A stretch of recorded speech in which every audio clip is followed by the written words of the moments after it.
G'day all you mad gamers, I'm Mad Mikeey and I come from the land down under! And in today's first ever edition of the Gaming News Reactions on a Friday, that's right, it's gone from opinions to reactions. We're going to be talking about a lot of Final Fantasy 15 news today. There's been talks of maybe a 15-2, and as well as their collaboration with another company and another major title coming out this year.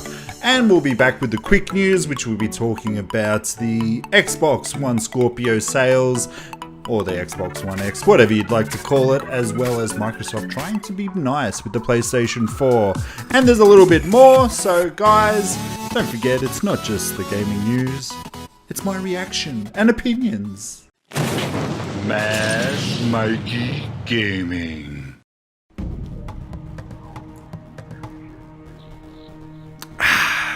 Welcome all you beautiful gamers out there, I'm Mad Mikeey and welcome to the 25th of the 27th,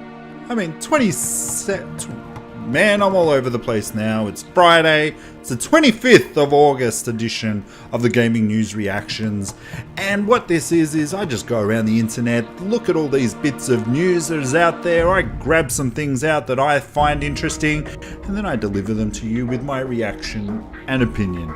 Don't forget, if you do like today's video, give it a thumbs up, share, subscribe, ring a ding ding ding ding that bell so you never miss any of my games and shows. Normally Fridays are game collecting shows, but I don't really have that much at the moment, and I don't really have many retro games, which is generally what I do get excited about. But let's get into the gaming reactions of today, and that is over at Gamescom, Square Enix and Ubisoft. Two huge powerhouses have joined together, and the companies have announced that on August 30, Final Fantasy 15 players will be given an assassin's outfit for Noctis if they have collected the Mogul Chocobo Carnival Events Dream Egg. Try and say that 3 times. The following day, on August 31st, the free Assassin's Festival DLC will be made available to Final Fantasy 15. The new content will transform the town of Lestalium, if that's how you say it, I suppose, offering new activities, themed items, and features. Among that content will be another Assassin's Creed outfit and the chance for Noctis to explore more in style and use some of the abilities of the assassin from Ubisoft's franchise. This is really weird. Like, they have full on taken the lore out of it, and like there's actually like a story by the looks of it in this festival, so it actually looks really cool. I really should go back to Final Fantasy 15. I'm missing out on all this cool stuff out here. The Chocobo thing, I thought that was just like a little racing added on, but by the sounds of it, they're going pretty full hog about it. And I mean, when Ubisoft actually were contacted about this, they sort of asking, well, if you guys are giving them something, what are they giving you? And there has been a lot of artwork prior out, just come out, sorry, over at Gamescom with Assassin's Creed Origins and Bayek holding like a huge friggin' sword and a huge bloody, shield. So, I mean, Assassin's Creed is almost like an RPG to me. That's just me personally, obviously. And to have these crazy huge weapons and shields in the game really takes you out of it. I don't know what to think about this. I think it's cool what they're doing and what they're trying to do, but whether it pays off, I mean, it's basically advertising for each other. I mean, as I said, look, this has got me interested in going back to Final Fantasy 15. I don't know if it's going to sort of let Final Fantasy players move over to the Assassin's Creed, but time will tell, because Assassin's Creed's coming out later this year. I don't think a few items and a few outfits are going to get people who are RPG heavy going over there. But it's actually really weird. I don't understand this partnership, but hey, I will welcome it. And while we're actually talking about Final Fantasy 15, while they were talking over at Gamescom, there was somebody obviously brought up something about Final Fantasy 15-2. Now, Final Fantasy Series 10 had a 10-2. 12 was a standalone one, and 13 had 13.2 and Lightning Return. So it basically had 2 sequels to it.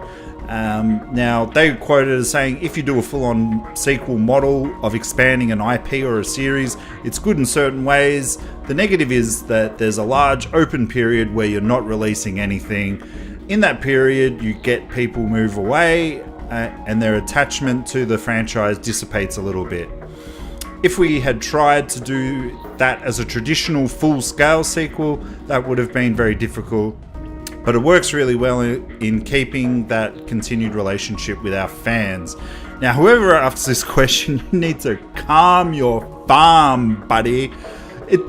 This game is one of like maybe a handful or 2 of games that has taken development time of over 10 years, and it's finally come out. Like more recent ones, you had The Last Guardian, you had Duke Nukem Forever, and you had Final Fantasy.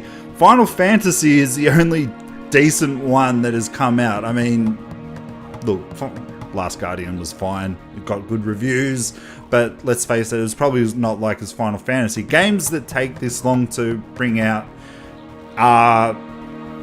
there's so much hype around them that you've already really lost, I think. And that's, again, my opinion on the whole matter. But by the sounds of it, what they're doing with Assassin's Creed 5... not Assassin's Creed 5. Final Fantasy 15. It seems like they're really expanding on this world and making all these events. It's almost like Final Fantasy 14, which is an MMO, where you have these special things. So they're doing it with a single player as well. So people who aren't necessarily that keen on an MMO might be getting that type of MMO experience on 15, thus moving them to 14. Very smart, Mad Mikeey. And in the last bit of news, we had the Xbox Games with Gold announced for September 2017, and it's not that bad. So on the Xbox One, for the whole month of September, you're going to be getting Forza Motorsport 5, the racing game of the year edition. I'm a bit bummed out that it wasn't 6, because 5 was actually one of the launch titles of the Xbox One. But it comes with everything, and if you want to sort of check it out, I mean, 6 would have, I think, sold 7 coming out a bit sooner, a bit better, but hey, free games, but I suppose we pay for them. But the one that I'm really excited about, I already own, but a lot of people probably haven't played this game, is Oxenfree is coming out on the 16th of September through to October 15. This is a fantastic game, guys. If you don't pick this up for free, you are missing. I heard a lot of great things about it before it came out, and when I bought it, it was just, I don't know, when I buy digital games, I sort of put them to the side, and then just, you know what, had my knee surgery and I was looking to play a game, and I thought, hey, let's play Oxenfree. And I played it, and I absolutely adored this game. It's very much in the sort of style of Stranger Things, the Netflix series. Like, it's teenagers going away for a weekend, and a lot of weird stuff happens, and it is truly a really good game, so definitely get that one. Over on the backwards compatible Xbox 360 games, Hydro Thunder Hurricane from September 1st or September 15 will be there. Another racing game, 2 in 1 month. Relax, Microsoft. And September 16 to 30, you're going to get Battlefield 3. Will be interesting. I'm assuming that they're releasing this because people are still playing it. I don't know. But no, I don't have that one. I've got Battlefield Bad Company. But Battlefield games are generally pretty good. They've got a good following. They might sell a little bit of DLC, because obviously if you just got the base game and people are still playing it with all the add-ons, you're not going to get many games. But moving on to the next segment, which is quick news. Now, the Xbox One Scorpio edition has been sold out in less than a day, said Microsoft. We know that the core fans would be digitally pre-ordering the Xbox One X, and we wanted to make a really special edition for them. Greenberg has told Rocket Beans TV at Gamescom. Good shout out, guys. In particular, Germany fans ordered it at an accelerated rate, maybe the fastest in the world, so it was great to see the support of our fans, he said. I went to go pre-order it. Well, I had my name down on a list with EB Games. Apparently, people were pre-ordering it from E3 a couple of years, like not this year, but the year before. And it wasn't until they announced it this year that they was sort of told, look, we don't know what's happening with it at the moment, so just take down names. And they'd already got their allocated units out. I managed to get online and score one, so that was good. Then they came back the next day and there was a sale at 12 o'clock where they've assumedly sold out here in Australia. So look, they said that it was going to be limited, so I guess it is limited, really. And more on the whole thing of crossplay between PlayStation 4 and the Xbox One. Now, Greenberg was sort of talking over the weekend saying we are talking with Sony. We do partner with them on Microsoft, and of course we'd like to enable them to be part of one community and unite gamers. We're hopeful that they're very supportive of this. And while Jim Ryan was told Eurogamer back in June, he said it's certainly not a profound philosophical stance that we have against this. Jesus, big words, man. We've done it in the past. PlayStation. We're always open to conversations with any developer or publisher who wants to talk about it. Unfortunately, it's a commercial discussion between ourselves and other stakeholders. So it seems like PlayStation's way ahead. They don't care about the Xbox because Xbox is wanting to do this to unite them and give their players a reason to be able to play and play against more people, which does make sense. I would love to live in a world where you can just play whoever, but there are probably a lot of logistical issues like connecting to gamer tags on different systems and then joining together. But I think sort of in terms of crossplay and gameplay, I don't think that's an issue, but yeah, just playing with your friends, which is probably what you're wanting to do, is going to be an issue. But that's it for today's gaming news reaction. Yes, it's Friday. You know what we do on Fridays? That's not Coke. But guys, I hope you have a fantastic weekend, and I'll see you next week with more gaming news reactions.